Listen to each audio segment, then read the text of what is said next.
Gedung sekolah ini sepi dari hiruk-pikuk proses belajar mengajar. Tak ada siswa dan siswi di sana. Hanya terlihat beberapa guru yang sedang berjaga. Kondisi ini sudah berlangsung sejak Maret 2020 lalu. Lebih dari 1 tahun lamanya. Penyebabnya karena COVID-19. Tak ada lagi belajar di sekolah. Tak ada lagi guru yang menerangkan pelajaran di kelas. Tak ada lagi canda tawa siswa yang bersenda gurau di pinggir lapangan.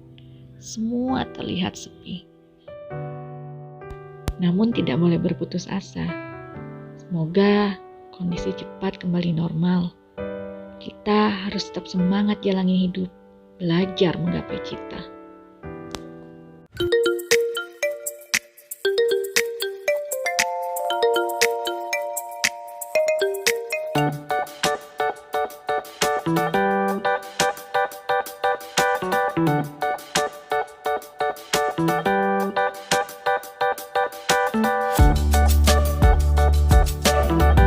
Assalamualaikum warahmatullahi wabarakatuh.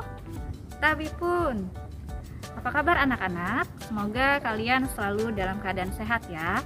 Nah, hari ini kita akan belajar tentang klasifikasi makhluk hidup ke dalam 5 kingdom. Nah, sebelum kita mulai belajar, ada baiknya kita berdoa terlebih dahulu. Berdoa menurut kepercayaan dan agama masing-masing. Dimulai.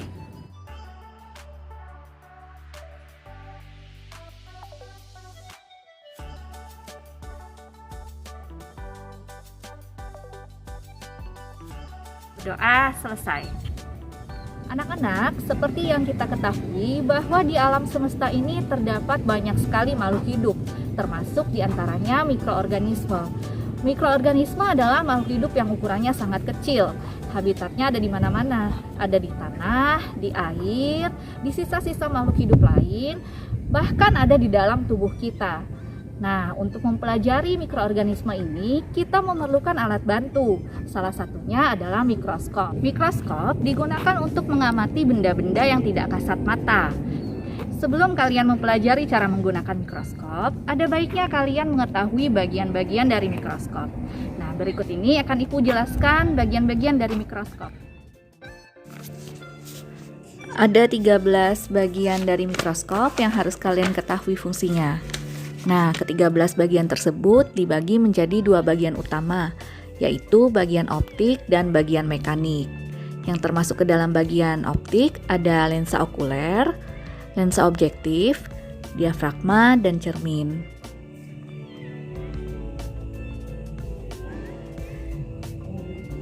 Lensa okuler memiliki beberapa perbesaran ya, diantaranya ada yang 12,5 kali,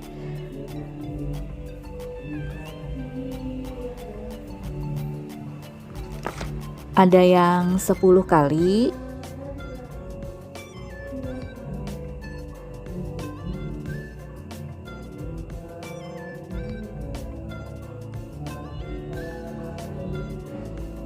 kemudian ada yang 5 kali perbesaran. Nah, letaknya di atas ya, dekat dengan mata pengamat. Fungsinya untuk memperbesar bayangan objek.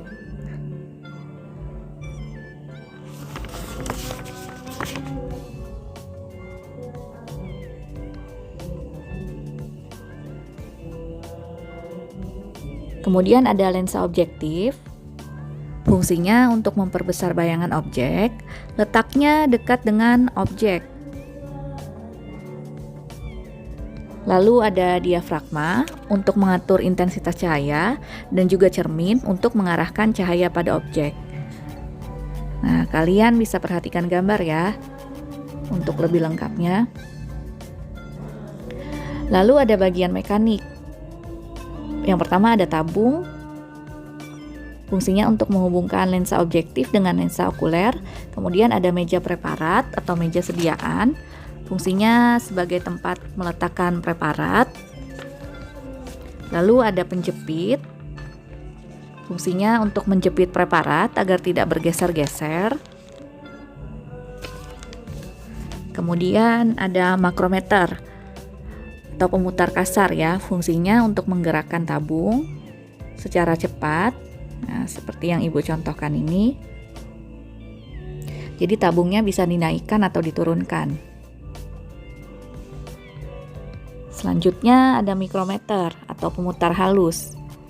Fungsinya untuk menaikkan atau menurunkan tabung secara lambat atau pelan.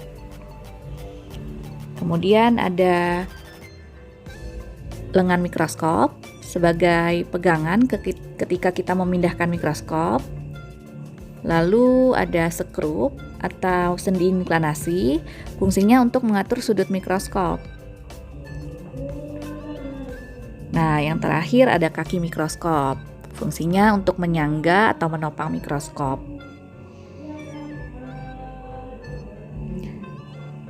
Nah, itu dia bagian-bagian dari mikroskop ya. Selanjutnya, Ibu akan mempraktekkan cara menggunakan mikroskop. Nah, anak-anak, berikut cara menggunakan mikroskop. Yang pertama, kita pasang dulu lensa okulernya. Kita gunakan perbesaran 5 kali ya, perbesaran rendah terlebih dahulu. Letakkan di situ. Kemudian naikkan dulu tabung mikroskopnya dengan memutar makrometer. Kemudian kita letakkan preparat atau sediaan yang akan kita amati. Nah, itu contoh preparatnya ya, preparat dari jaringan otot. Letakkan di meja sediaan atau meja preparat. Kemudian jepit preparatnya supaya tidak bergeser.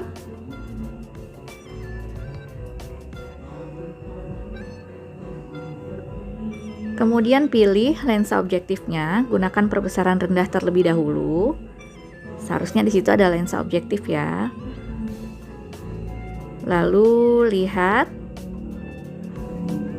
melalui lensa okuler apakah sudah pas cahayanya. Kalau belum, kita arahkan cerminnya sampai cahayanya pas atau terang ya.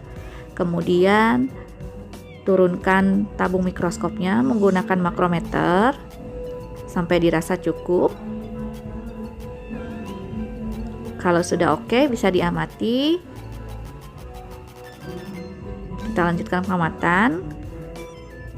Kemudian setelah melakukan pengamatan, kita pindahkan preparatnya, kita simpan kembali, rapikan lagi penjepit dan tabung mikroskopnya. Kemudian lepaskan lensa okulernya.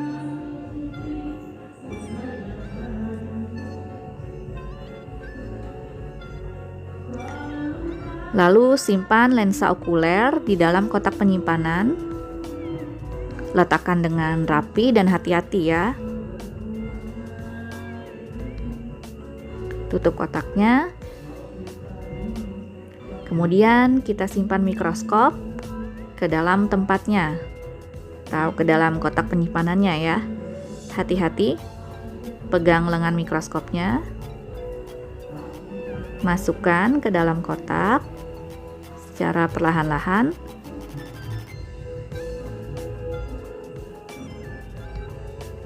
Masukkan lensa okulernya. Rapikan dulu, letakkan di tempatnya. Kemudian tutup kotaknya sampai rapat. Lalu kembalikan ke tempat penyimpanan.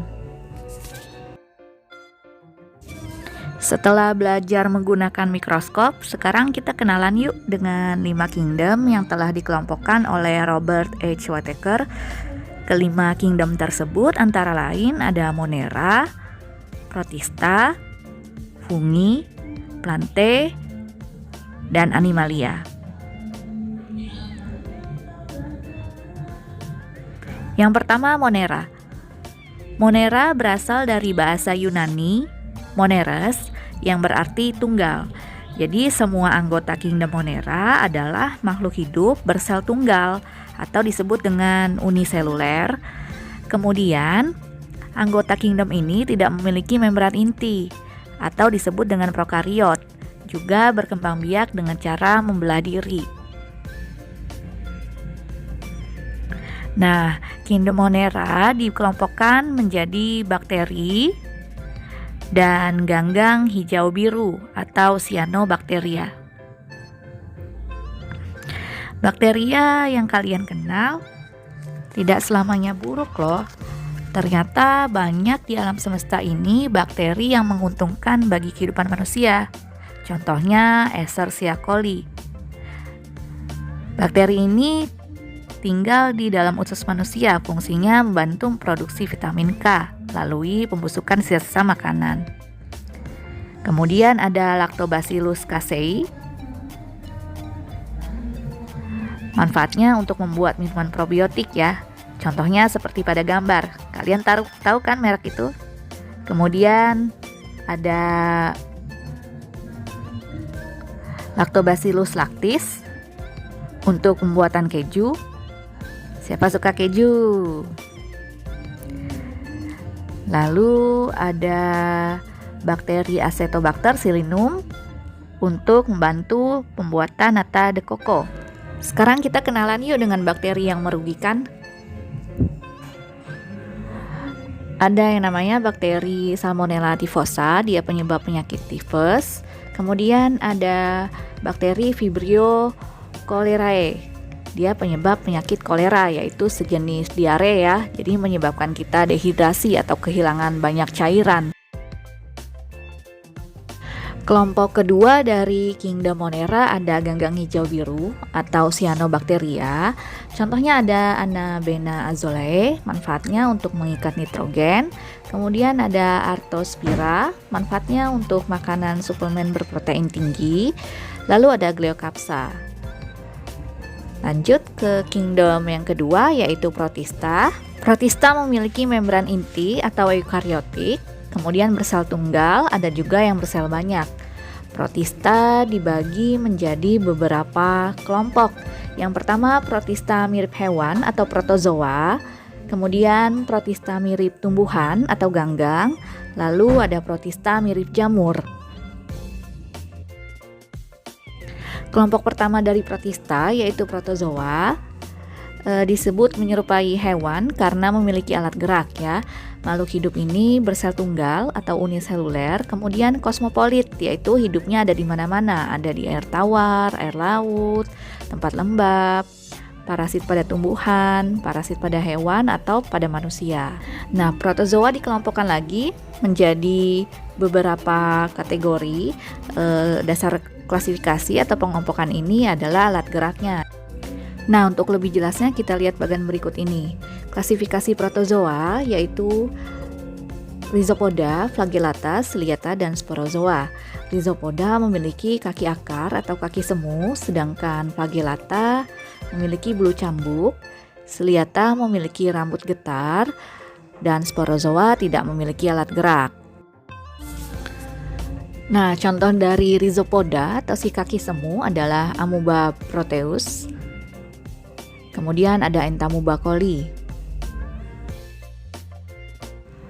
Contoh dari Flagellata atau si bulu cambuk ada Euglena viridis dan Trypanosoma gambiens.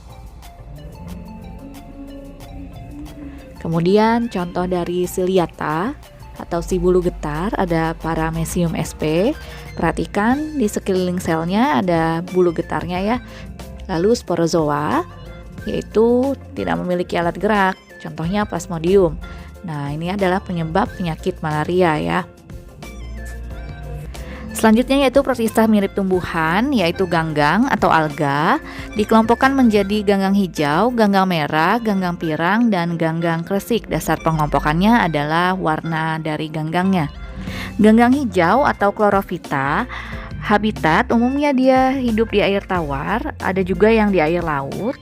Tubuhnya uniseluler atau multiseluler, memiliki pigmen klorofil A dan B seperti yang terdapat dalam kloroplas ya, sehingga warnanya hijau. Contohnya ada Ulva sp, Ultorich sp, kemudian ada Chlorella. Wah, ada gambar apa ini ya? Sepertinya enak nih. Kalian pernah makan agar atau puding kan pastinya? Kalian tahu tidak sih kalau agar atau puding itu dibuat dari ganggang merah atau disebut dengan Rhodophyta. Ganggang merah atau Rhodophyta habitatnya ada di laut dalam, Bentuknya pada umumnya adalah benang atau lembaran, kemudian memiliki pigmen vicobilin atau vicoerythrin yang dominan ya, sehingga warnanya merah. Contohnya ada Euchema spinosum, Gelidium, dan Gracilaria. Nah, ini yang dijadikan bahan agar-agar ya.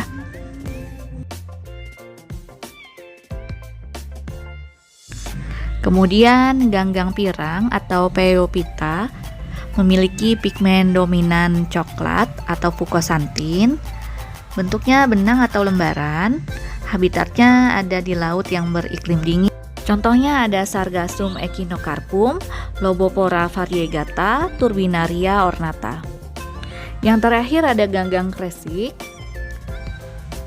Habitatnya ada di air tawar, air laut, atau permukaan tanah yang basah. Warnanya keemasan karena memiliki karotin dan xanthofil. Tubuhnya uniseluler.